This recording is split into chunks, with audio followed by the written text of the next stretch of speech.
The deadly fire at the Soma coal mine in western Turkey 10 days ago looks as though it may just have halted the triumphal march of Tayyip Erdogan, Turkey's prime minister, who had just won his 6th election in 12 years at the end of March. Mr. Erdogan and his neo-Islamist Justice and Development Party, the AK Party, have had little to challenge them in terms of organized political opposition in that time, but since last summer, when hundreds of thousands of Turks across urban and coastal Turkey rose up in protest at his increasingly authoritarian and intrusive rule, the Prime Minister has been coming across as willful and vengeful towards his critics, tarnishing his image at home and abroad.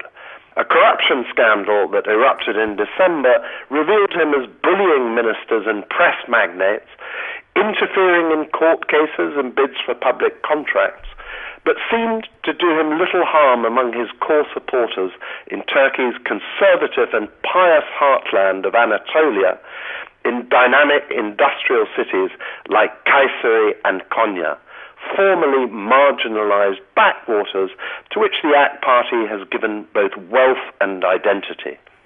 But the Soma disaster, which killed 301 miners in the country's worst industrial accident, was a moment to pull the country together, to unite it in the face of tragedy.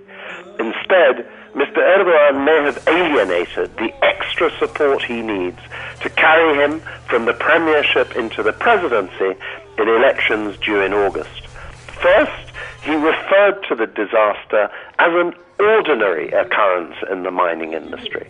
Then, faced with angry protests from mourners at Soma, he dismissed them as immoral reprobates before taking refuge in a local supermarket where grainy video footage appears to show him assaulting a man who later stated Mr. Erdogan did indeed slap him. Meanwhile, an aide to the Prime Minister, Yusuf Yerkel, was photographed kicking a protester who was being held down by 2 security men. An insulting, if surreal touch was added when Mr. Yerkel was later given sick leave for injuries to the leg he kicked with. 4 days earlier, Turks had witnessed another unedifying Erdogan spectacle in his reaction to a televised speech by Metin Fezioglu, chair of the Turkish Bar Association. Mr. Fezioglu criticized the government's trampling on freedoms of the press, social media and assembly, its laws to hamstring the judiciary and empower Turkey's main spy agency, and its so far successful attempt to squash investigation into the corruption scandal, which reaches deep into Mr. Erdogan's inner circle. The Prime Minister started heckling and gesturing, eventually storming out of the speech, shouting that it was an indecency.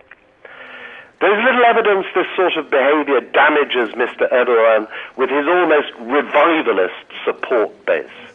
But there is every sign it is further dividing an already bitterly polarized country. This is David Gardner of the Financial Times in Beirut.